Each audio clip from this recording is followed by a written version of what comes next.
I believe the world needs a new set of real models, people who live with deep intentions behind their actions. And this is the podcast where you get to meet them, hear from them, and hear me ask them questions about life, the universe, their new work, and everything in between. Today, I'm super excited to have with me Mike Posner, an American Grammy-nominated singer, songwriter, poet, producer, and podcaster. Mike, it's great to have you here. Thanks for having me, man. Thanks for being here, man. I'm really grateful. I want you to know that I really am grateful that we connected recently, and I really appreciate you being here, man. You got it. I'm grateful we connected also. Yeah, I've seen your videos before, so I'm like, there's the guy, man. I was listening to your music for a long time before too, so when we got connected, cool, man. That's cool. And it was nice because I remember Tom, who connected us. He was like, you both have 3 billion views, so you should connect. And I was just like, I think there's a lot of other reasons we should connect too. But yeah, man, I wanted to start off by just saying, I've been a long time fan of your work and your music. So the fact that you let me listen to your album before this, I really appreciate it. And so thank you so much for doing that. Okay. But I want to start off by, we were on a call, I think about 2-3 weeks ago, and you were in a bookstore. Which books did you end up buying? Are any of them any good? I ended up buying A Gentleman in Moscow. Okay. I just finished that. Yeah. It was really good. Okay, what was that about? It's a novel about, it's fiction, about a guy in the USSR in like the 20s and 30s, and he basically is sentenced to live the rest of his life in this one hotel. And it's a nice hotel, but he's not allowed to leave it ever again. Wow. And he gets into all these different things and nooks, and story takes turns, and people come and leave, and it was really fun. It was a really good book. And then I bought The Stranger by Camus that I started yesterday because I just finished The Gentleman in Moscow, and I haven't been I'm not all the way in yet. Okay. But we'll see. Okay. And so I just started that, and then I bought Brian Wilson from the Beach Boys. He has a autobiography. I bought that, and then I think I bought some. That's all I bought. I bought 3. You read a lot? Yeah, I have been this year. This is probably the most I've ever read. Maybe read like 20 books this year. Wow. It's like the most for me, but yeah, I've been reading a lot. That's a lot in a year. Yeah. What's been the best one? What's been the highlight, standout one? Honestly, I read The Power Now by Eckhart Tolle, which was a book I avoided for a long time because it's popular, everyone talk about Oprah, Eckhart, The Power of Now, and I thought if it's popular, it's not cool. That's why foolishly I always wanted to be find some secret, exactly. So I never read it for years and years and years. And then I finally read it, and I was like, oh, it's popular for a reason. It's good. I read that book 4 or 5 times this year. Yeah. And we were just looking through my shelf, and you said you'd read the Bhagavad Gita. Yes. When did you read that? What did you think of it? I read that actually when I was visiting India for the first time, the only time so far. That was a year and a half ago. I remember just getting high reading that book. Was like a physical experience. It was really something else. Amazing. What was the first time you read it? The first time I read it, I was 16 years old. So I read it that time, and at that time it was very philosophical for me. Really powerful for getting through some things I got through at 16. Then I read it again at 18. Then I read it again at 21. And then when I became a monk, I studied and taught that book for 3 years full time. So it became a huge part of my life. And even now when I'm working on writing my own book, I'm taking a lot of principles from the Bhagavad Gita and making them relevant and accessible. Actually, The Power of Now has so many roots in chapter 14 of the Bhagavad Gita. What's chapter 14? Chapter 14 is all about the modes of material nature. A mode that makes you focus on the past, a mode that makes you focus on the future, and a mode that brings you in the present. And so chapter 14 of the Bhagavad Gita really goes deeply into the different modes that we operate in. I really do 2 hours just on the Gita, man. You tell me stuff like that. We could. But that's what we're going to save for our time. Yeah. Did you ever have this experience I remember being, what city I was going to, but I was in India on a plane. I was reading it. I remember just feeling like the veil had been lifted, like all this weight came off, and I was like goofy smile. I felt like I took drugs just from this book, man. Did you ever have something like that? Yeah, for sure. That spiritual knowledge can be intoxicating in a good way. It's almost like detoxifying, but in the process of that, it feels like you get intoxicated first and then it's stripped away. Right. But yeah, spiritual knowledge is described to feeling like a consciousness shower, like bathing the consciousness, cleansing and healing and letting go of all of the other things, all the toxins, all the negative beliefs, all of the things that we've been holding on to for so long. All the false identities are stripped away. We almost get to see ourselves face to face after such a long time, when we strip away and let go of all our false designations and roles that we've been playing. Mm-hmm. And what do you do, like... Wait, whose podcast is this? I know. I got a question for you, though. Oh, right. It's like, I don't know if it's like this for you, but for me, I will have that was one of them on the plane. I'll have these, like, flashes of very high moments. High is, like, the best way I can explain it, where it feels like... Well, I've heard the word satori. Do you know this word? It's like a flash of enlightenment. Yeah. And what do you do with that after? Am I supposed to always feel like that? Because it's almost like it ends. Yeah. Right? It's like I had that moment on the plane, but at some point that moment ended. Yeah. And I went back to a more normal or default state. And then you kind of like the default state less because you experience this other thing.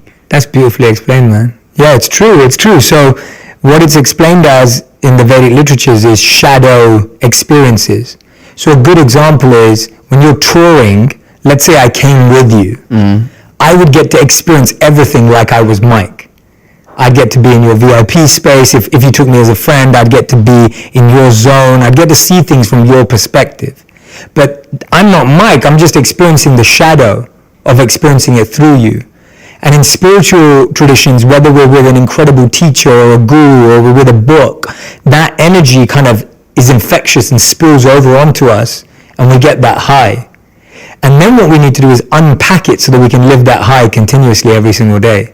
And what often happens with epiphanies or these moments is that we don't unpack them. We just let them be one-off experiences. But you can feel like that every single day if we choose to unpack and learn through that process of almost reverse engineering, like what was that moment trying to teach me? What did I really gain from it? Like why did that happen at that state? What was I doing right?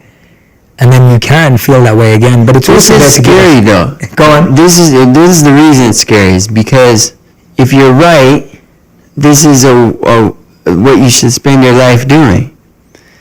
But if you're wrong, if you can't feel that every day, if that's not possible, this is a good way to waste your life. And not only that, you could very easily slip into hating normalcy because you've experienced this flash and you think something's wrong with not being there all the time. And I struggle with this because I go, oh yeah, let me unpack it and do this work to get there, and I can feel like that every day. But then part of me is like, what if you can't really feel like that? Or what if this is what it's supposed to be like now? You know, or just make peace with this. Yeah. Well, and I think it's both. I think it is both. I think having that flash, the fact that you've had that experience, is proof to you that there is more. Yes. It's proof to you that there is a greater purpose beyond our existence. There is greater meaning. There is greater fulfillment. And right now, you're totally right. Our current state is this. So if we don't make peace with this, if we don't accept this, if we don't learn to navigate this and constantly live in the chasing mindset, then yeah, we're gonna feel depressed every single day. So that's what I was just saying earlier, that the process and the destination are the same. It shouldn't be seen as separate. We see the epiphany as the destination or a milestone, when actually the process on a daily basis itself can be rewarding. You know? Yeah. It's like the creation of the song and the song. You can't really strip them away from each other, right? Correct. Correct. We went right for it, huh? Yeah. We're like 5 minutes in. I know. I love it. It's great. It's great, man. This is what makes this Hit the ground running. so beautiful. Yeah, I love it. You start interviewing me, though. You're the other one with all the insights you share. This is a because I struggle with this. Yes. This up and down, and I'll go on retreat or something, or spend some time. Like this summer, I spent some time in solitude at the monastery for like 12 days, and you go really high, and you come back in life, and I get tripped up, I'll fight with my sister or something, and it's like part of you wants to go back to the monastery where you can like control everything, but this is in life, always. And that's the beauty of it. Dealing with the. And that's the beauty of it, that when you come back into reality, you get an opportunity to learn how to navigate it.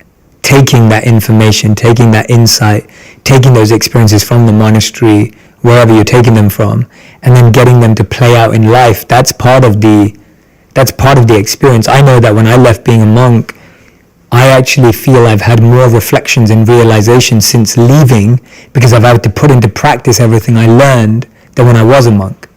Because when I was a monk, it was protected. It was harder after, I presume, right? It was harder initially. Yes, it was harder. But then it became more fulfilling, because I really had to dig deep. I really had to rethink. And I had to approach everything with a new, fresh set of eyes and experiences. So it's actually become more meaningful. Yeah, I'm not there. No, but it's a daily process. Yeah. I'm not there either, man. This is like, I was on this retreat, spent like 12 days alone. And I was like all the way alone. I was in this little cabin on this monastery. They drop the food off once a week in like a box, and you pick. So you don't see anyone for a whole week. I'm like meditating 5 to 7 hours a day, and after like a week or so, I'd get to this point where my mind got quieter, where, usually I look at a flower and my brain goes, so this is a rose, this is the last time I saw a rose, this one isn't quite as pretty, talking. And a few times on this retreat, I got to a point where I would hear a bird song with like a quiet mind. And it's just like cripplingly beautiful. Like I would start crying, or see the moon without my mind saying anything. Like you just can't even explain how beautiful it is. So then it's like, okay, I want to go home and like do that with people too. It's like, listen, but I can't do it. And like when I talk with someone, my brain is going all the time. So it's like, it's like this integration. Yeah. And it's natural, because that space is carrying that energy, because people for decades, I don't know about the particular monastery you went to, but people for decades have been practicing higher levels of consciousness, alternate levels of consciousness in that space. So that's carried. I always say that location has energy and time has memory. So that location has energy and time has memory. So that location is carrying that energy, and the time that you spend there is carrying that memory with you. So now what it's about is being able to recreate that outside of that physical space. Because if it is an altered state of consciousness, you can carry it with you and create that state in a new space, because it's not bound by physical boundaries. Correct. So it takes time, and I'm practicing it daily too. Like don't get me wrong, I'm not coming at it as a point of being an expert at all. I'm coming from always trying to create the state I want to be in, not accepting the state that is given to me. Yeah. It's a real gift if you can listen to someone that way, with a quiet mind. Because usually when we're listening, we're actually talking in our head about what the other person is saying, and we're listening to our voice, that commentary, as opposed to their voice. So when you can really listen in that deep way, it's a real gift to give to someone else. It's difficult to do. That's why it's such a gift, because it's rare, Yeah. I did it once with my mom. I was like meditating, and she walked in, and I was like, and it felt so good. Because I could recognize the things that like usually would trip me up, and I would get upset or judge her about, and was just really listening to what she was trying to say behind the words even, you know. It was like this beautiful moment, you know. Did she feel different as well? I don't know. Okay. It's so hard to tell. I've had both these experiences where I've like been in one of these like flashes. There was once in Hawaii. I was with a friend of mine, and it was one of those moments, you know, we weren't even talking, we were just looking out over like this cliff is beautiful. And I remember we were like this, and we gave each other a hug. And then later in the day, he was like, man, some crazy happened when we hugged right there. I felt this, he felt something. And I thought, oh, when I feel something, maybe other people are too. Another time I was with my girlfriend at the time. And I had just meditated one day, and I'm like feeling like high, I'm like loopy, you know, riding in the car, and I was very quiet, because I was like having this experience internally. And then later I talked to her about it, like 2 days later. She was like, yeah, I thought you were really mad at me, and I was like, she was in a different place. She wasn't high with me. So I never know exactly what other people are feeling. I used to think I could. I used to think, oh, they're feeling what I'm feeling always, but I don't think so. Not all the time. It's harder, yeah. Yeah. It is hard. It is hard. And I think that's the challenge that we have, that when we've had a moment, an experience, our mind forces us to want to relive that experience rather than have a powerful new one. And the pain actually comes from always going to go back to where we were. It's an attachment. Move forward to where we can, yeah. Yeah. Yeah, absolutely. And that's actually where the pain comes from. The pain comes from wanting to have the same experience, not believing that there is one that can supersede that again in the future. And also, it's impossible to have an experience twice. Totally. 100%. Just, you can't even do it. Yeah. And it's just the trick of the mind. Yeah, my mind's always doing that. It's just the trick of the mind that's constantly trying to, whatever it is, not just spiritual experiences, any experience. Even if it's a material experience, your mind's tricking you to want to recreate it again and again and again. So we keep coming up with new ways of having the same experience. So here's a good question for you. I'm sorry, I'm just so curious. I know you're supposed to be asking questions. I've got so many good questions. Anyway, go on. This is fun. This seems to me to be like two kinds of teachers nowadays. When I think of like contemporary spiritual teachers, there's one school that says you can train your mind to think better thoughts, think more positively, get rid of like negative stories or limiting beliefs, etc. You can journal and meditate these things and cleanse the mind, make the mind more healthy. That's school one. And then there's another school, I feel like, that says, nope, the mind is inherently dirty. And what you need to do is recognize that you're not your mind. And maybe it's both of those things, I don't know, together, but they seem to, I have trouble because I feel like I have a toe here and a toe there. You know what I mean? It's tough because one day I'll be like, I'll notice myself thinking negative thoughts, and I think, oh, I need to stop doing that. Or do I just need to recognize that's what minds do? Yeah. I don't know. No, that's great. I think that's an awesome question, man. I'm so glad. It is a brilliant question. So I look at it from the point of the Vedas or the Bhagavad Gita and that tradition, that school of thought, because that school of thought has given me, in my research of Stoicism and my research of all alternative ways of thinking, I found a lot of good answers there. So the principle is suggested as this, that the mind, its function is to desire and want and will, right? That's the function of the mind. What's often missed out in any of these schools of thought is the position of the intelligence. So the mind is compared to a child and the intelligence is compared to an adult. And so we are not the mind. Definitely, that's for sure. We are not the mind. We are consciousness beyond the mind. But there is an interaction with every thought between the mind and the intelligence. So, for example, I'll paint a picture because it's easier. Let's say you've decided that you want to go on a diet, right? Let's say you've decided you want to go on a diet, you want to eat healthy stuff. The mind sees a chocolate fudge cake. I'm picking that because I love chocolate fudge cakes. So the mind sees a chocolate fudge cake and the mind goes, I want that right now. I need to have that. Like, I need that chocolate fudge cake.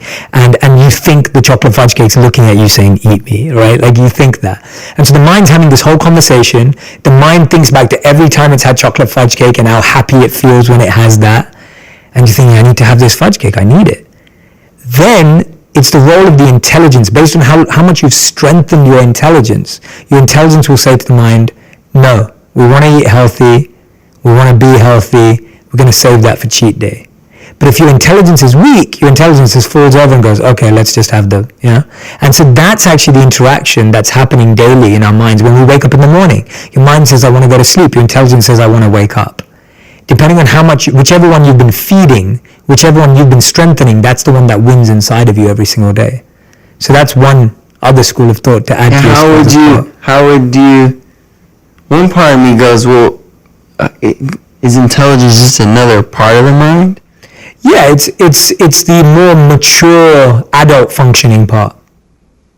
But even that is not really us. It's not. It's our ability to be able to use it to steer our life in a certain way. So the analogy that's given is of a driver in a car. Like when you have a car accident, sometimes we're like, oh, that car hit me. The car didn't hit you, it hit the car. So the car's like the body. Right. The intelligence is like the engine and the system that you're using. The steering wheel is like the intelligence, and then you, the driver or the consciousness. So each part of it is separate, but you're using a different element of it to control the other part. And how do you think of personality in this? Yeah, personality is a mix of the mind and intelligence. But do you think like who we are at deepest level is our personality part of that? Is like the personality part of the car is what I'm asking. Yeah. You know? Yeah, absolutely. I think so too. Yeah, I think so too. I think that, and I don't know, but I think that when I die, obviously my body will expire, but I think my personality will expire. Correct, yeah. But I will, some essence of I'm with you, man. Going. I'm with you. But I remember saying to someone, I was like, man, I'll feel pretty bummed, like, if when I die, I'm still my personality. Like, I don't want to be Mike Posner anymore. Like, with the same neuroses and the same, like, I want to leave. Yeah, absolutely. Yeah. No, for sure, man. I get you. We went straight in. All the way. We went all the way. I love it. I'll let you ask a question. No. If you're still listening, I hope you're not scared. No, I'm joking. It's great. Awesome. So, yeah, anyway, I love this. This is great. We have to have this conversation offline too. So it's awesome. I love it. And we should do this again. Me too. But I really wanted to talk about your new album. I genuinely did. I listened to it the other day. Thank you for listening. And I have so many questions based on it. Hit me. And they're great because they are all about life, death, and the world that we live in, which I love. Like, that's my fascination and fixation too, is figuring out our existence. And I feel like so many of your lyrics that I've picked out that I want to share with the audience listening and watching today, I want to share. So I'm going to pick out a few things here. So here, I want to dive straight in. I picked out a few lyrics and I want to dissect them with you. So one of your lyrics says, my heroes all die young, they hung themselves with fame. Right? I want to know, who are some of your heroes and how did they hang themselves with fame? What does that mean? This is like, my heroes have kind of changed, as I've gotten older. But the heroes I'm talking about then, it's like growing up, like the Kurt Cobain, Tupac Shakur, not really Jay Dilla, but he died young as well, not necessarily from being famous, but, these kind of guys, that they're just incredible. They seem to burn really brightly for a short period of time. Mm. They don't fade out. They explode. Those are the kind of guys I was referring to. But as I've gotten older, I've thought, why am I idolizing them I should probably idolize, even if they're like myths or it's not real. It's like I thought it'd probably be better to idolize like Jesus or like the Buddha, right? Even if their like stories are fake or myths or not entirely factual, like there's no like flaws there. Like that's a good better North Star, you know what I mean? Than like. But there is something just really, really intriguing about this kind of like, genius talent that self-destructs at times, you know. When did you first start learning about like Jesus and Buddha, and when did they start becoming your role models and why, or your heroes? Later in my life, maybe the last like 4 or 5 years, yeah. Why was that? Why did that shift happen? I met this teacher named Ram Dass. You know Ram Dass. I had a friend whose mom was sick, and she was friends with Ram Dass. And they were going to go visit him in Hawaii, but she died. My friend's mom died. And he called me and said, hey, look, I still want to go on this trip. I want you to come with me, though. So I said, okay, I'm going to come. And I went, and we went to Ram Dass's house. And, you know, he's had like a stroke, so he has like a motorized chair. He came in the room. And I had read some of his stuff and listened to some of his lectures. And he said a bunch of words I'd heard him say already, you know, like, because I knew his stuff. And, he said one thing that stuck out. He said, you know, he said, all day long you're categorizing. You say, I love this and I hate this. You're doing that all day. He goes, it's much easier if you just love everything. You don't have to categorize anymore. It's just easier. It takes less energy. And he sort of just like, he held this space. It was less about what he was saying and more about like he would look at us, these big eyes. And it felt like we could have been serial killers or whatever. He just would have loved us this way. And I remember we walked out of his house, and this was one of those high moments, and maybe one of the first ones I had where I was like, I almost like keeled over and start crying. I was just like looking around. I felt like I was in a new world, and I felt like I was in love with all the stuff, like the rusty gate and the dirt on the ground. I just loved it all. And it ended, you know. I felt like that the rest of the night, and it ended. And I didn't feel like, you know, oh, I should pray to Ram Dass now. No, I felt like, oh, this is a guy who's been doing the work for however many years he's been doing the work, and I thought, I wanna be that for other people. This would be a good way to spend my life, as if I could hold that kind of space. So it was one of these moments where I thought, oh, that is possible, you know, to be in a space like that, a mindset like that people can feel, like you could feel it, you know. And so after that, I started listening to more of his lectures, and I think he made a point like this in one of his lectures, which was, you know, if you read someone else's, like if you read my book on spirituality, you're going to get all of the reasons that I am not enlightened. Does that make sense? But if you read it something from an enlightened being, like the Gita or something like this, you just get that, you know. Which I read everything, you know. Yeah, but this is what he said, and it kind of makes sense to me, you know. Yeah, it's beautiful, man. Yeah, I remember that moment when I was 18 and I met the first monk I ever met. I had a very similar experience where my role model switched. It was the first time where I'd always looked up to celebrities and entrepreneurs and CEOs and influencers of any kind at that time when I was 18 years old. And then when I met a monk, that really shifted my journey and shifted how I was aspiring to be and to do. Because similarly to what you said, it kind of opened me up to a whole alternative path that I didn't know existed. So yeah, I can identify with that. And then the end of that lyric, you say they hung themselves with fame. Tell me how you came to write that. This fame thing is funny. I'm sure you deal with it too. Maybe better than me, but it's just so easy to get addicted to it. You know? I mean, still, like, to this day, you know, I went to the monastery, grew my beard, whatever, but I like when people like me, you know? And you can just totally self-destruct. It's like a real addiction, you know?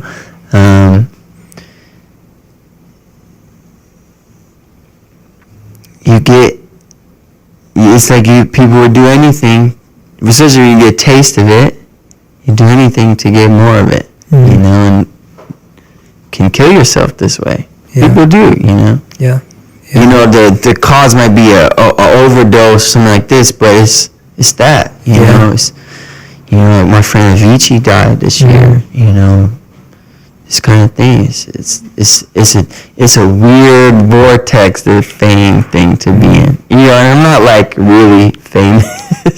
I have like some friends that are like super like I walked in here, you know, like no, if someone recognized me, it's like one person. I can like talk to them for a second, and I can go on with my day. You know, I have friends, you know, they can't go in public. They get like mobbed. It's not like that for me, which I like. It's just you get into a weird, I feel it on tour. On tour, because each night I'm playing the show, people are there just for me, you know. So in that building, I'm like super famous, you know.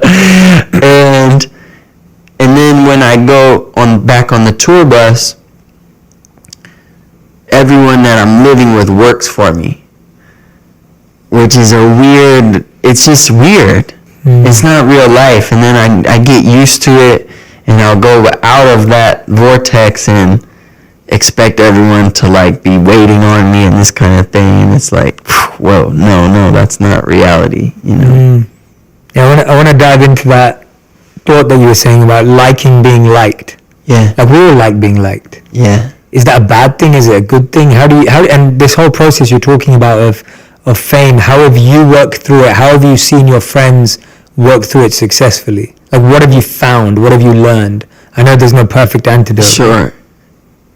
The first thing that pops up I think is probably a survival thing, right? You know, if you're liked by the people around you, less likely to be killed by them, you know? Like, yeah. It makes sense that we like being liked. If it indeed is a universal thing, which I think it pretty much is.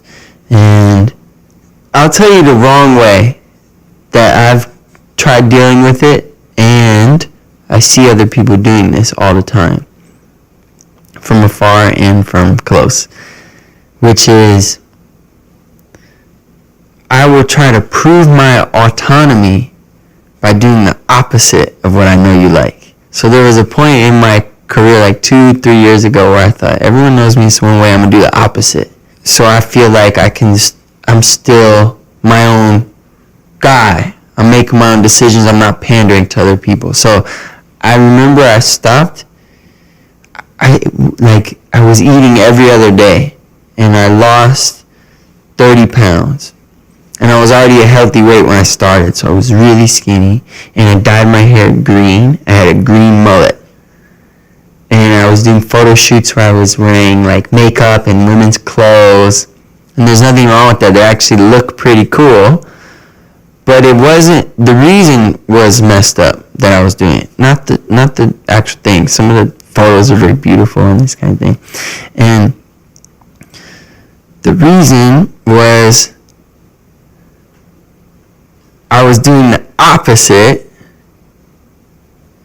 to prove to myself, hey, I'm not attached to your opinion. But if you really think about it, I'm still very much attached to your opinion. Your opinion is still dictating what I'm doing, even though it's the opposite of it. Instead of just me just being me. So I don't know if I explained that very well, but Explained it really well. I see that all the time with musicians, artists, and just people in general, where they'll be going one way, and they feel themselves becoming attached to other people's approval, and so they flip 180 to prove to themselves that they're unattached. But this is actually still just another form of attachment. Yeah. The Gita says attachment and aversion are two sides of the same coin. So that's totally right. When you're trying to be averse, you're trying to be opposite all of a sudden. Right. But it's still an attachment. Correct. Yeah. The Gita says it in one line. You explained it beautifully. No, but you explained it beautifully. As in, it's a great point. I never even thought of it like that. I never realized that that's how a lot of people try and deal with it. That's an interesting observation. I didn't know that. Yeah. So I think I'm still figuring it out. One way I think that really helps is just the way I spend my time in a day. Make sure I'm not, take time to meditate each day, exercise just like with a couple of friends, play basketball or go to the gym. And then you just get this time away where you're not even thinking about any of these things, and you can kind of revisit them with a little more perspective. Yeah. And the other thing is I take like tons of time off between albums. 2 years. Yeah, where I'm writing, but I'm also like experimenting, exploring, going to the monastery, or I did like a Posner retreat this summer. Just playing around with different modes of consciousness and trying to tap into these different things, reading different books, and hopefully give a little more perspective. I know that's not a super sexy answer, but I don't know if there is one. Well, that was a great answer. Yeah, I just love your. It's not for me. I'm not looking for. When I'm doing these podcasts with everyone listening, I'm not looking for the right answer or a perfect answer or a sexy answer.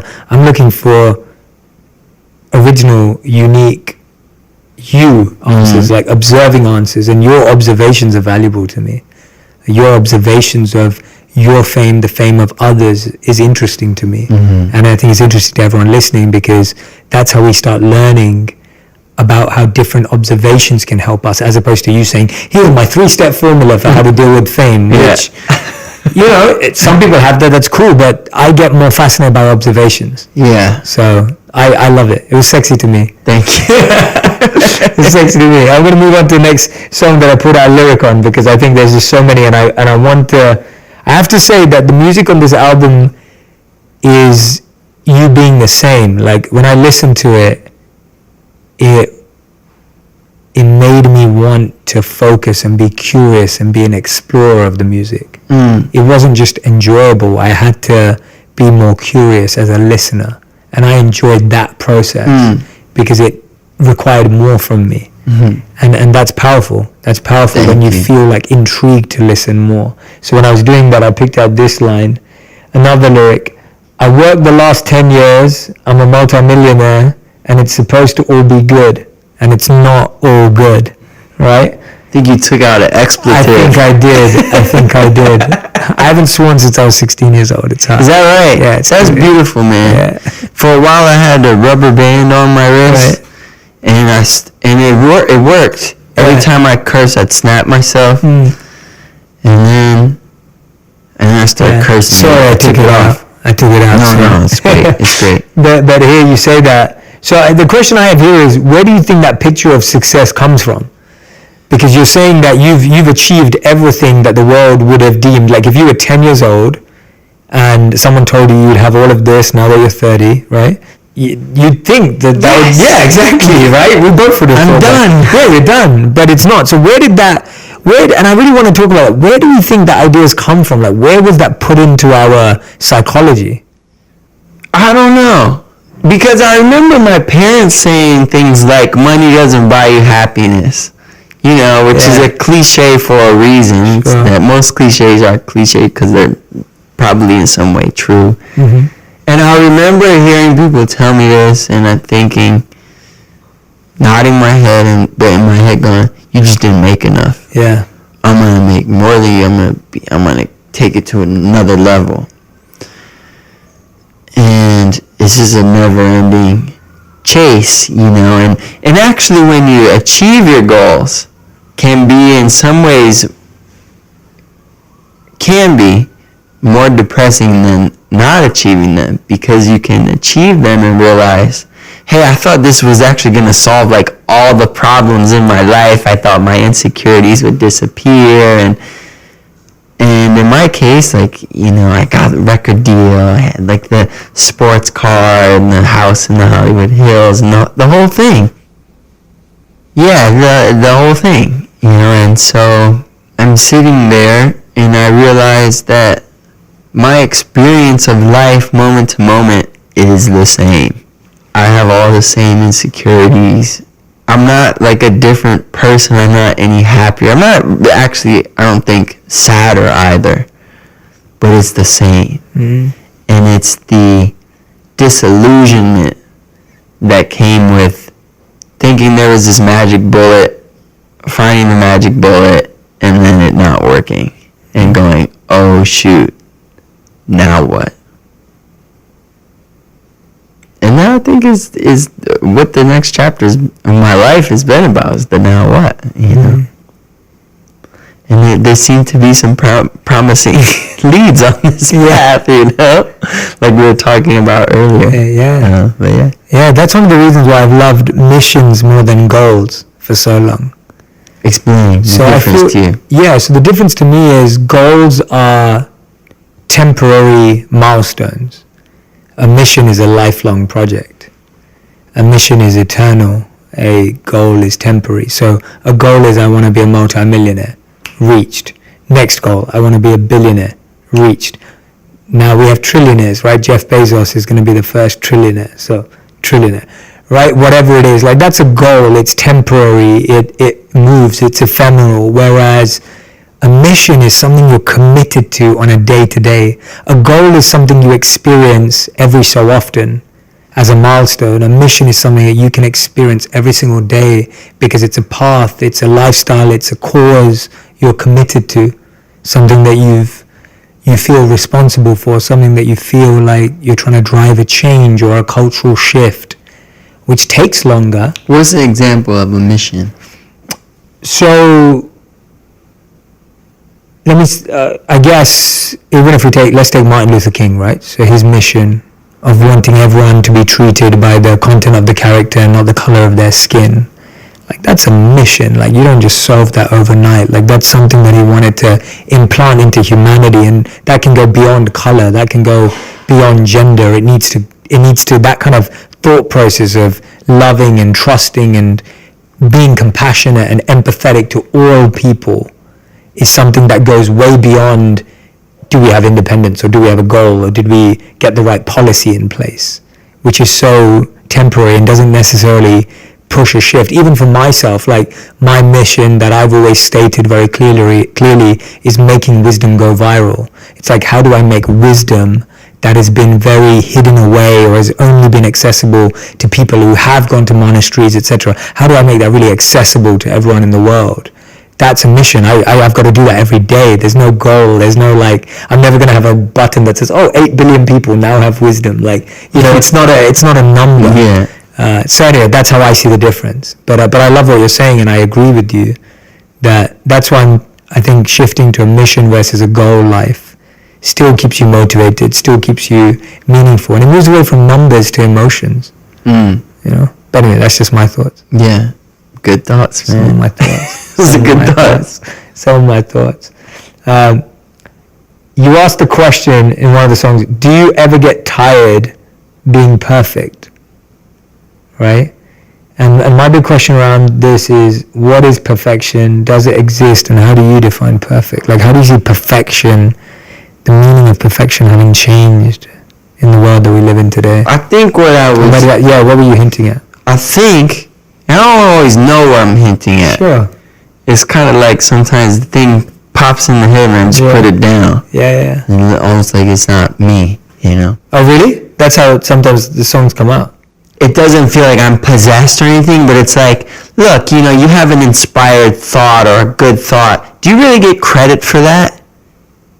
Because it's not like you designed the thought. That's the whole point of inspiration, is like it came to you. It came. And so, you know, when I write a song, it's like, I don't know if I really get credit for that. It just popped in my head, and I basically repeated what I heard. You know. Wow. If I write a crappy song, same thing. I don't get blamed for it, you know. But yeah, so that's right. But so yeah, it's not always cerebral. But when I hear that back, or you know, what I think is people that are trying to have the veil of perfection, which I've been one of those people, and I am at times still. All of us. You know, yeah, it's. Do you ever get tired of doing that? Do you ever get tired of like trying to convince everyone that you have it all figured out? You know, that's what I meant. Yeah. I think. And I think we do get tired. It's exhausting. I had a friend. Actually, we have a friend in common, NQ. Oh yeah. We were talking to him because him and I do this, where we go out in social situations, and there's a little bit of a persona I'll take on. You know, even if I'm just at a party or something, or I'm doing something, I'm like trying to be, and it's very close to me, but it's not quite me. And it's not always detectable, even to me but the difference is, it's exhausting. And I'll leave a social interaction like, Yeah. Whereas I believe if you're being authentic and you're there, like in the Ram Dass interaction, like that was rejuvenating as opposed to exhausting. Yeah. Absolutely. You ever felt that exhaustion? 100%. Yeah. I compare it to method acting. It's like being a method actor, where you're so engrossed in a role that you're trying to play that you forget who you are, and you're just playing that role the whole time. You're basically acting, just actors. Yeah, no, absolutely. No, I've done that before tons, and it's been the same for me. I think that's a great way you've put it. It's exhausting. That's number one. And the second thing is, you start playing it so well that you forget who you are. Right. So you think it's your reality. Right. And this, I think, is compounded going back by fame. Because with fame, look, I think that's a pretty universal thing, right? What we just talked about. It gets compounded by fame because not only are you doing an act that you think is you, other people now have an expectation of an act. And you don't want to disappoint them, so this pressure is exacerbated. Yeah, you're spot on. It's compounded by the fact that all these people are expecting you to show up as that person. Correct. And now you have to show up as that person, even if you don't feel like that person today. Correct. Yeah, it's like having to put on a Halloween suit every day, as in like having to put on a costume. It's so funny. Like I go through so many ebbs and flows every day, and I don't know if this is like normal other people, but like, look, every afternoon I get kind of depressed. Every single one, like I feel it already. Like I'll get a little tired, you know. It's like, you know, it's like in the mornings, like when I first wake up, I'm like kind of sluggish. Then I'll like meditate, I'll exercise, and then I'm up, you know, and I feel like kind of high in the morning, and it's like this all the time. And there's all these colors and emotions and shades of colors of how I feel each day, and then I'll have like one song of the thousands of songs I write that becomes super famous. That's a glimpse, you know, just like a snapshot of one of those moments, and then there's the expectation that's you. You know, it's like 11, 13, 3 years ago on a Tuesday, that's you. It's like, no, that's me at 11, 13, 3 years ago. That's who I was right then. Wow. But this is me, you know. Yeah. I love that. I think it's great. And I think you just repeating that and saying that is putting that message more out into the world. For everyone else who's listening, to actually get that message too. That let's not be defined by just that one glimpse of our life, whether it's good or bad even, right? Because we just let ourselves be defined. Yeah, a human being is impossibly, it's impossibly complex and beautiful. At the same, this is the moment this summer, I was thinking about how, like, the difference between what's real and what's not. You know, like, the microphone here, this is real, I would say, for just our sake of discussion, let's say this is real, like, it exists in reality, I can touch it, it's there. And it was on retreat, and I was thinking, I have this map of, in my head, like, what I've accomplished, what I want to accomplish, it's like a trajectory. But then I thought, that map is not real, because it doesn't exist anywhere but in my thoughts. Like, I just made it up. In the same way that is not real, who I think I am, which to me was like my facts of my personal history, my name, my occupation, my age, mixed with like memories of emotions that I have, like emotional reactions, mixed with like honestly archetype characters from movies or books, all that mashed up. That's like, that's who I am. It's like my personality. That's who I am in my head. And I thought, that's not real either. No. It literally does not exist. And other people have an idea of who I am, but it's not even the same one that I have in my head. And it's just, I'm spending so much energy like curating this thing in my head and like making it look perfect. But A, no one else sees it. B, it's not there. It's not a real thing, you know? It's just so silly. We do that like all day long. Like, I have to do this or accomplish this or act in a certain way in order to keep this idea of myself, this picture of myself that I have looking beautiful, or add some stroke to it. But it's not there. Yeah, no, it's true. You reminded me of literally my favorite quote. I say this everywhere because it's such an inspiration for so much of my work. In 1902, a sociologist named Cooley said that today I'm not what I think I am. I'm not what you think I am. I am what I think you think I am. Right. So we live in a perception of ourselves, meaning if I think Mike thinks I'm happy, then I feel happy. And if I think Mike thinks I'm weak, then I'll feel weak. So we're basing how we feel about ourselves on how we think others feel about us. And that's that picture you're constantly trying to mold in your mind, constantly like, what does this person think? Okay, what do they think? What do I think? What do I add to this? And then we get lost trying to build this, and it wasn't even real in the first place. Right. It was just a perception of a perception. You know, a funny flip on this is, or addition perhaps, is what I believe is going on in your head is a function of what's going on in my head. Does that make sense? Yes. So what I suspect you're thinking about is really just the crap I think about, because that's all I have. I've never been in anyone else's head. I've only been in my head. I know my thoughts. So I assume you're having these kind of thoughts. I use the example of weight, like, because when I stopped eating, I had this, like, I would get hung up on weight. I was always looking at people's weight all the time, obsessing over it. And I thought, oh, people think I look fat or this way, and I realized they're not thinking that's what I think they're thinking.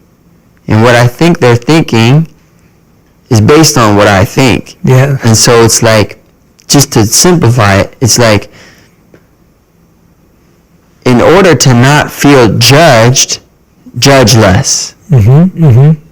Because then, if you're not walking around judging people, you won't assume they're judging you. That makes sense. I love that. That's beautiful. In order to not feel judged, judge less. Yeah. Yeah. It's nice. That's great advice. That's great advice. That's a great flip. I like it. That's awesome, man.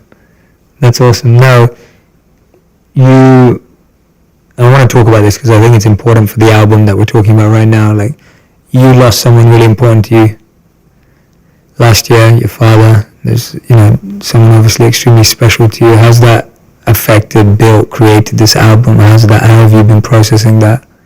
A lot of different ways, in some ways real explicit, in other ways very ambiguous, and I'm sure in some ways I don't even see or understand yet. But look, I had an amazing father for 29 years. So the first thing is, like, when you have loss, you had to have at first had in order to even feel loss. So very just like gently and subtly, you can go from this like feeling of being cheated or something like this to just having gratitude for the thing being there in the first place. And look, I'm sure you do, and I certainly do. I have a lot of friends I grew up with in Detroit and Southfield that either never knew their dad or dad wasn't in their life the way mine was. And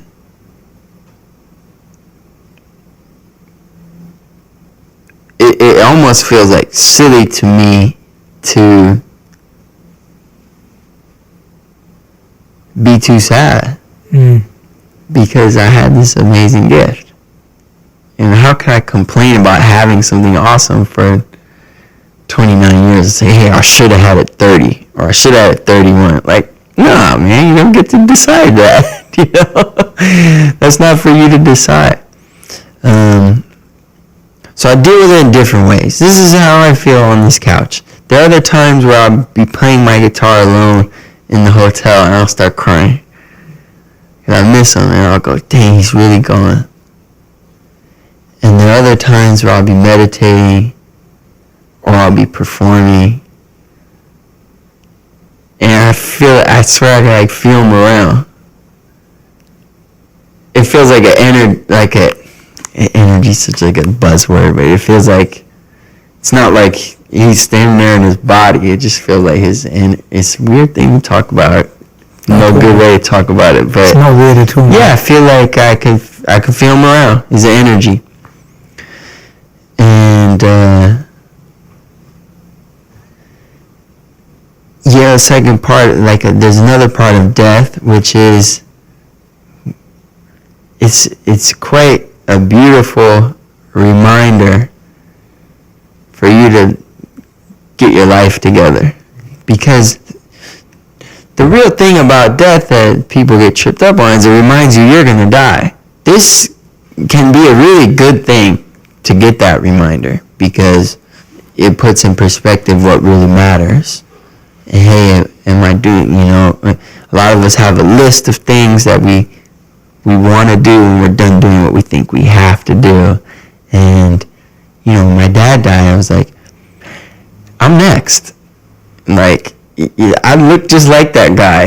When I look at a picture of him, he's 30, it's like, it's me, So the next guy, is me.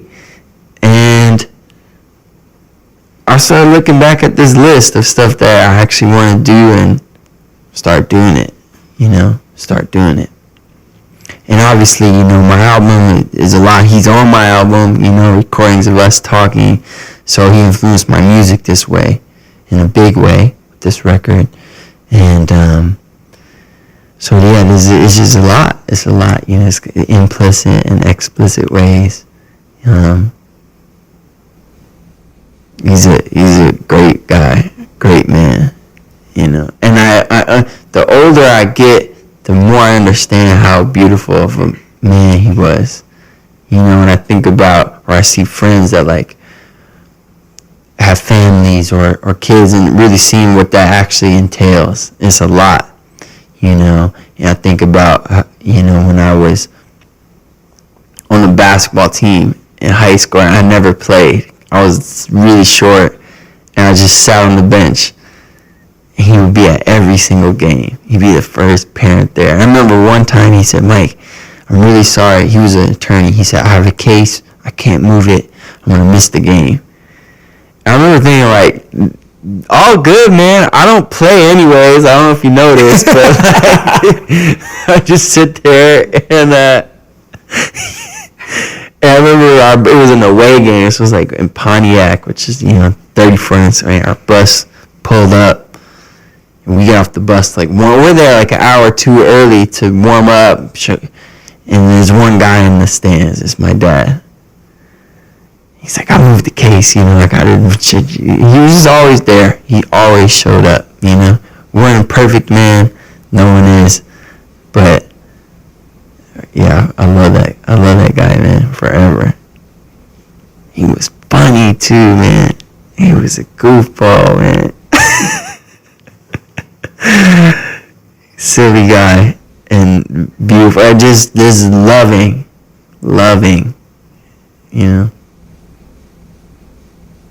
That's beautiful, man. Thank you so much for sharing so openly, and that's, for anyone who's ever lost anyone, I'm sure something that you've said here today is going to help them too. Yeah, and another thing, I've spoken, there's a guy I know who's become a friend. He's a hospice chaplain. So he helps people die and helps families of people. And he says the one thing you could count on grief to do is to surprise you. So often we feel something, when we have this loss. And the biggest question is like, is this right? Should I be feeling this way? And the answer is, there's no right. Grief is surprising. It's going to hit you when you're not suspecting it. Sometimes longer. People expect, it's been a year. Yeah, you're good, But it's not how it works. It's not how it works. And for me, I actually wasn't even sad when my dad died. I thought, man, I had my dad. It was beautiful. He wasn't in pain. All my family's here. We're having this beautiful funeral. We're celebrating his life. I didn't cry. I was smiling.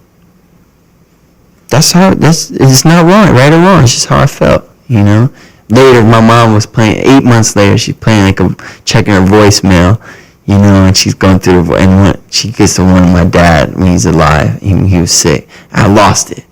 I was weeping, man. Like a baby, I started weeping. It's not right or wrong. It's just, we each have our own path with grief, Yeah.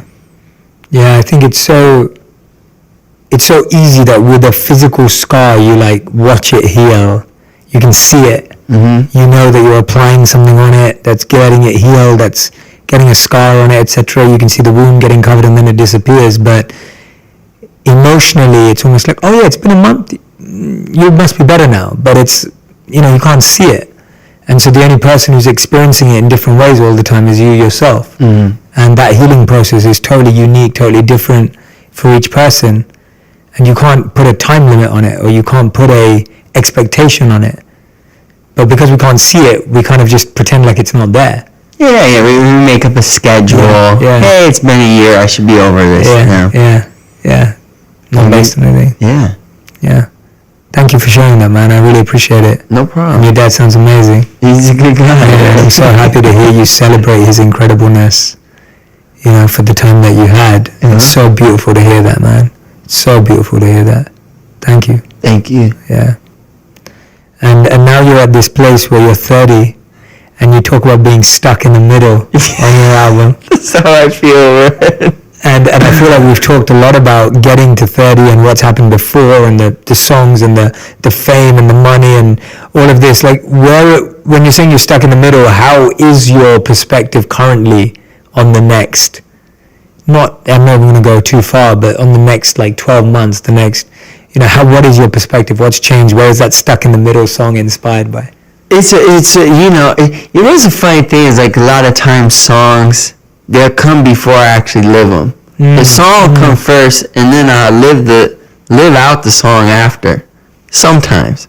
This is how it is with Stuck in the Middle. The last verse of this song is, people love the old me. I don't know where he's gone. Too tired to be famous, too vain to be unknown. this is how I feel. Like I have a toe in both. Like I know becoming more famous or more successful is not really gonna change my life. But there's part of me still like, I really want like have more hit songs and this kind of thing. It's like the grip has been loosened, but my hand's still on it. And then there's this other part of me that like doesn't care. It's like, off at the monastery, right? And like I can't, you know what I mean? It's like it's the polar opposites. It's like pop star, like monastery. It's like one day I'm like at the Grammys, the other day I'm like there. It's like that's where like in stuck in the middle. Yeah. But maybe my friend said to me, maybe you're not stuck. Maybe you're just in the middle. Yeah. That's where you're supposed to be. Yeah. I can relate to that. I love paradoxes. I myself feel like a paradox. I felt like a paradox my whole life. And I'm right in the middle too. I lived as a monk and now I do media and I feel so much. But what I do know is that in my own way, I'm refining my intentions on a daily basis, aspiring to use any platform I have for something higher than myself. Because I know myself that after having been a monk for 3 years and lived in a monastery and an ashram for 3 years, I didn't feel like I was fulfilling my purpose either, because I wanted to really give what I learned. And I had this desire to share it, because I can't get away with who I am as a person. I've always been driven. I've always been motivated. I've always been someone who wants to share, etc. So I can't get away from that artificially. And if I do, I'll only end up feeling useless. And then at the other end, I also know that I have to be wary that I don't get too caught up in the world, because then I can lose that monk. And so for me, I couldn't agree with you more. I think being in the middle is such a beautiful place to be. It just requires a ton more work. And that's our challenge. That's how I see it. Like, you're reminding me of my own challenge to myself, that when you want to operate at either end, ignorance is bliss, or wisdom is bliss.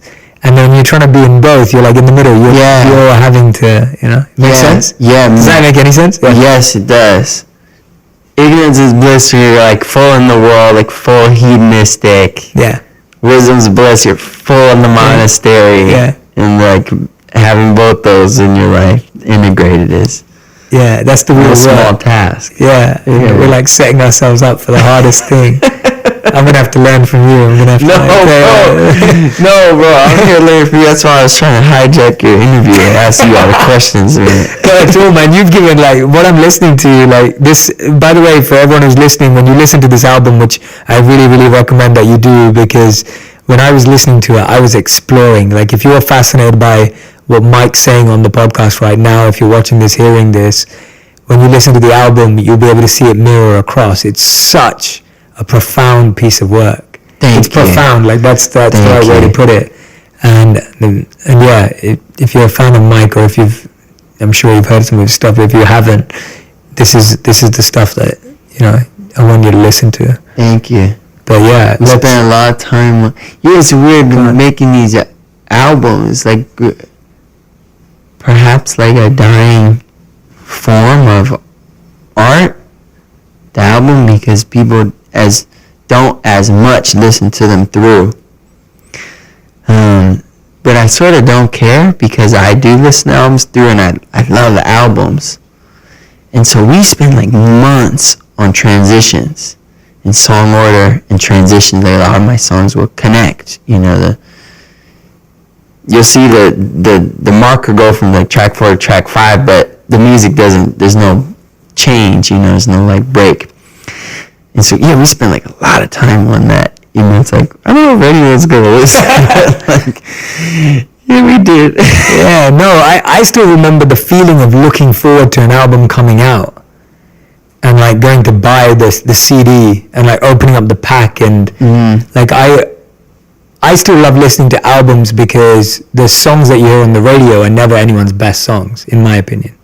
Like, they're a good starting point, but they're like the taster. Right. They're like the free meal, but it's like you want the full experience. And with your process is different, right? Like, you don't put a single out, and test. You kind of build the whole thing because you don't want to be affected by it. That's what I read from your work when I was doing my research. Yeah. Which I don't think it's wrong to do it this way. I have friends, you know, they'll make, you know, half the album, they'll put a single out, and they'll see what people say about it, and then they'll finish the album with that information. I don't like this way. I like to do the whole thing, and I don't let anyone hear it, except for my friends that are working on it. But manager doesn't hear it, no one at the record label hears it, no one, until I make this thing how I think is great.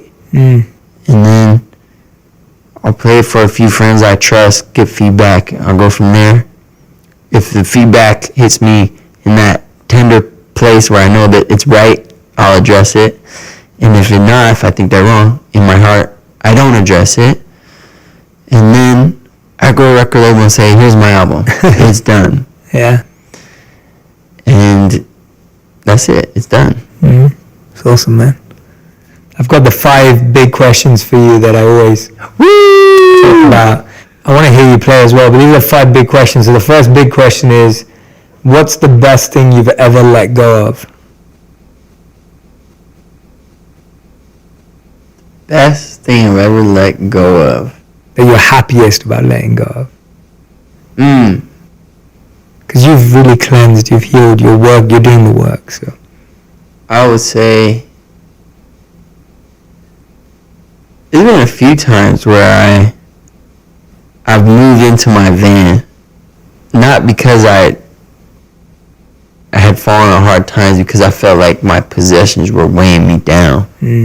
So like, I owned a house in the Hollywood Hills, and I had a Porsche sports car, and I had like more sneakers than I even knew I had. And everything, I just moved into my van. I bought this like little conversion van, and I put this stuff, like some clothes in it that I needed in there, and my guitar, and it doesn't fit very much, and the rest I donated. So I would say all that stuff. Let go of it, man. And it just felt lighter. Nice. You know? It's awesome, man. Question number 2. I saw that on your website you have a hate mail section. Yeah. Tell me how that all came about and how you deal with criticism. I copied this from my friend Amanda Palmer. Okay. Who's an amazing artist and writer.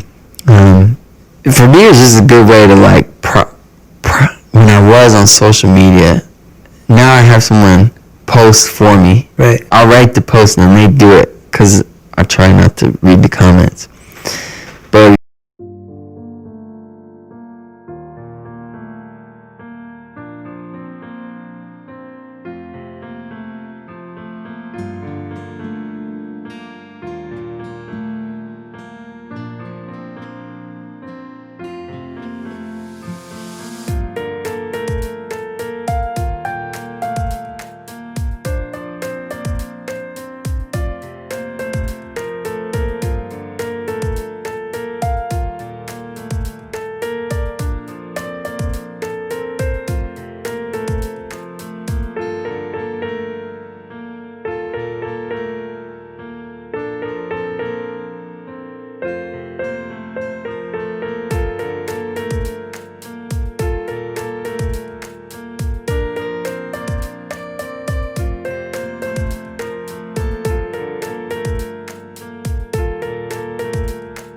before I used to be on there, and I probably will have to go back too, because I like having dialogue with my listeners. But involved with that is reading some pretty negative things about yourself. And before, they used to just really hurt my feelings. But then I started amassing them, and I made this section on my website called Hate Mail, and I would repost. And suddenly the same message that seemed really mean, hurtful, it became funny. Yeah. They would just became funny, and I'd like read them out loud with my mom, and we both just be cracking up, you know? It reminds me of the last scene of 8 Mile when Eminem goes and shares all the bad stuff he already knows about himself. Yeah, he said, tell these people something they don't know about me. They don't already know about me, right? Yeah. Yeah. And it's like, when you've done that, it's like no one else has got anything left to say. Exactly. Because you've already said it. Exactly. I love that, man. Okay, question number 3. The worst, actually no, the best advice you've ever received. The first one that comes to mind. Probably that Ram Dass advice. I liked it. Just love everything. It's way easier. It's way easier. Don't, I'm repeating it, but all day long, it's like, I like this, I don't like this. I love this, I hate that. Just love everything. It's easier. It's less exhausting. I love it. I love that too. Thanks for repeating it. Where do you feel change in the world is going to come from? Individually, collectively, positive change. Where is it going to come from? There has to be, I believe, an internal shift in everyone individually. I mean, look, all of us know, like, war is bad, and we know, like, we need to do more for the environment, and we know the planet's getting warmer, but our action is not lined up with our knowledge, right? It's the same thing. It's like everyone knows how to lose weight. Everyone knows.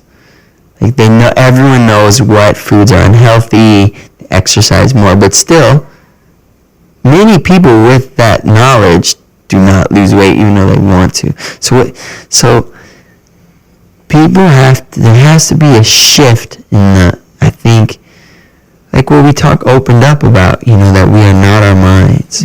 We are more than our minds, and how to deal with minds that have crazy thoughts. And have thoughts that don't serve us and don't serve us as a species either. And there's to be a shift to where we actually see our species as a collective. We don't really, it's like, I see the thing about someone starving in Africa, and it's like, I understand it's bad, but people don't stop what they're doing. There's still a degree of apathy there.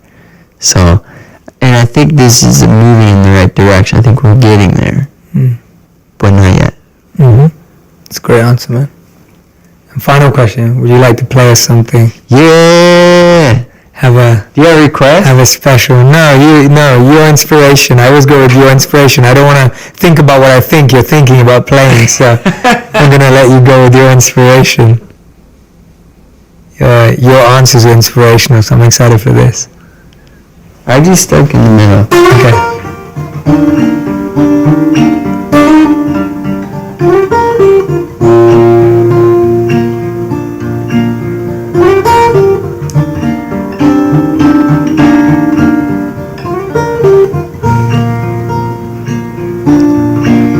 Perfume on my shirt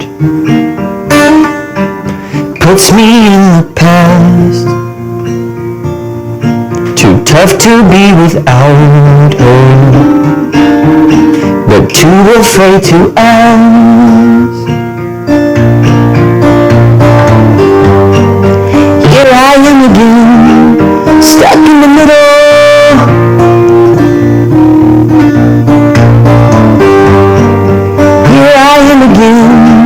Stuck in the middle,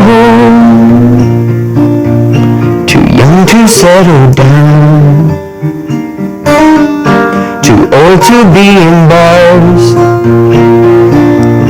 It's hard to take it easy, it's easy to be hard. Here I am again, stuck in the middle.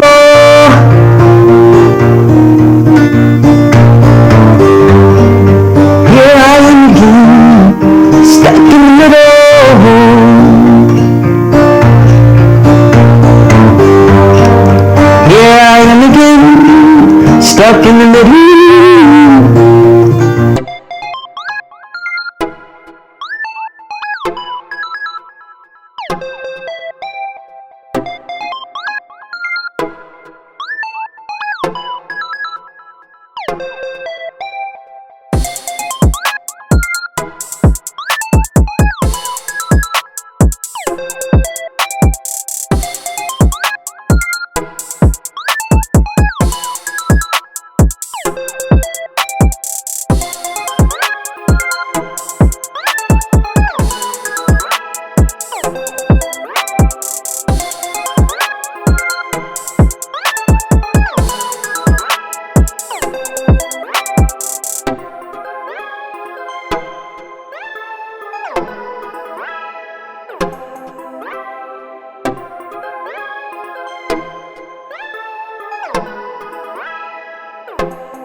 Here I am again, stuck in the middle. Forgive me, I am building my ship as it sounds. How do I become who I wanna be while still remaining myself? People love the old man. I don't know where he's gone. Too tired to be famous, too vain to be unknown.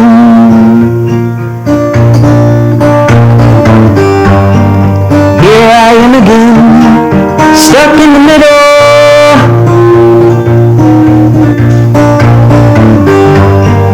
Here I am again, stuck in the middle.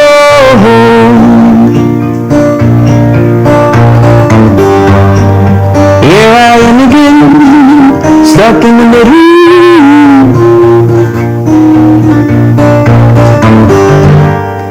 Here I am again, stuck in the middle.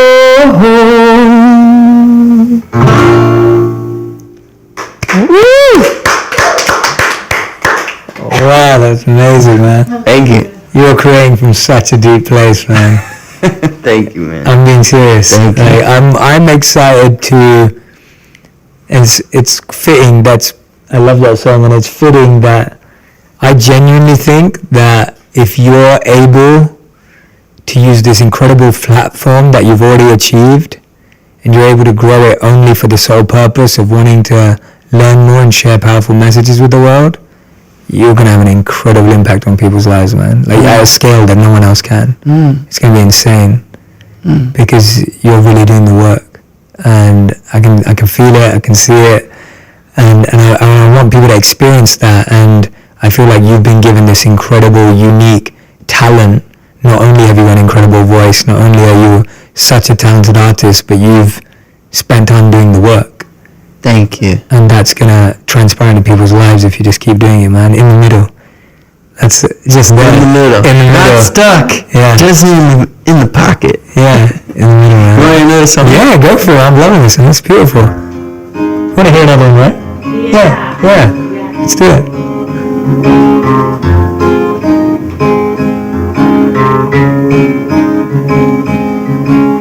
Somebody told me God is simply what we don't know. I saw a butterfly, it was dead but it was gorgeous.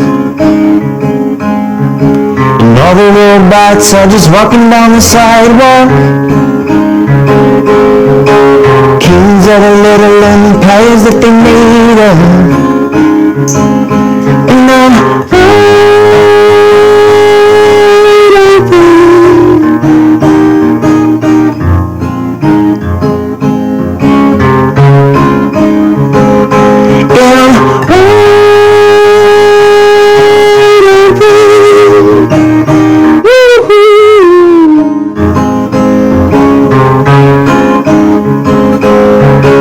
Dusty got shot and then Osha got married. Stewie's still dead and commitment's still scary. And I got a new woman but I treat her like my old one. If I keep this shit up I know I'ma be with no one. And now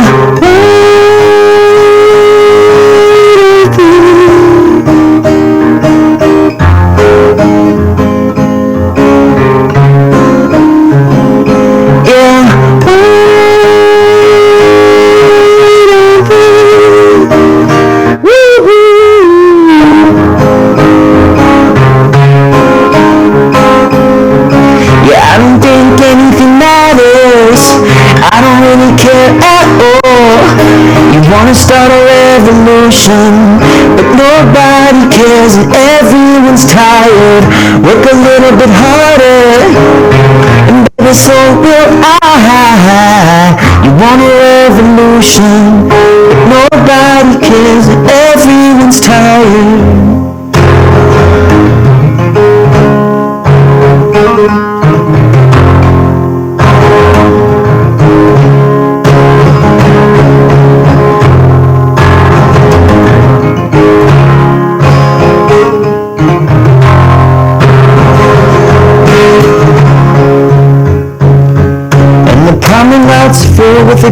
out. It's dripping black all over the playground, and the museums are filled with the Snapchat. Got the head of a dog in my backpack, and underneath all my clothes is a snake skin that I stole from the temple when it caved in, cause they built it too close to the fault line. When the Capitol burned, we were all high on the beautiful mess we'd created. There's a thought in my mind, this is sacred. In the future this will all be ancient, and the water in the sink has been tainted with the urine of the governor's firstborn. On his second birthday he got a surfboard, but he crashed it ever since he's been dirt poor. So he picked up the guitar, he's trying to learn chords, and Time wrote a new constitution, and Jimmy wants to start a revolution, and the people want to start it all over, cause the poets just murdered all the soldiers, and the monks have God on their shoulders, and the world's just another day older. I said Time wrote a new constitution, and Jimmy wants to start a revolution. My week is wide open.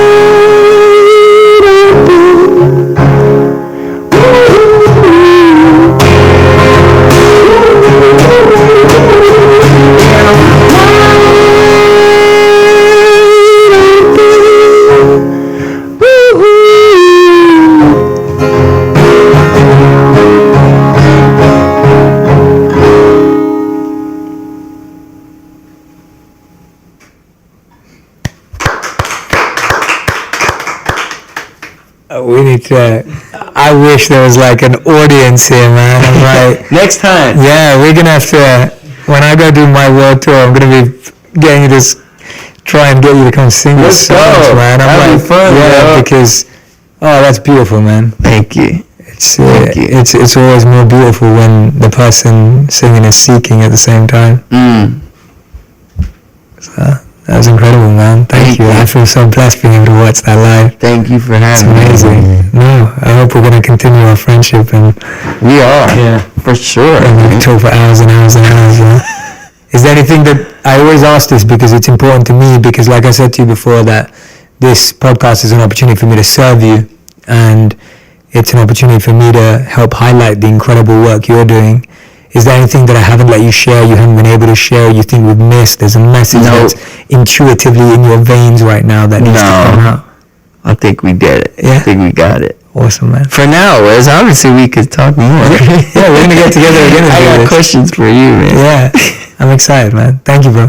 Thank you so much, Mike. The album is out. We're not sharing a date, but if you're listening to this, the album's out right now. Correct. So I want you to go and get it, listen to it. I promise you, if you found this conversation exhilarating and it took you somewhere, then the album will do beyond.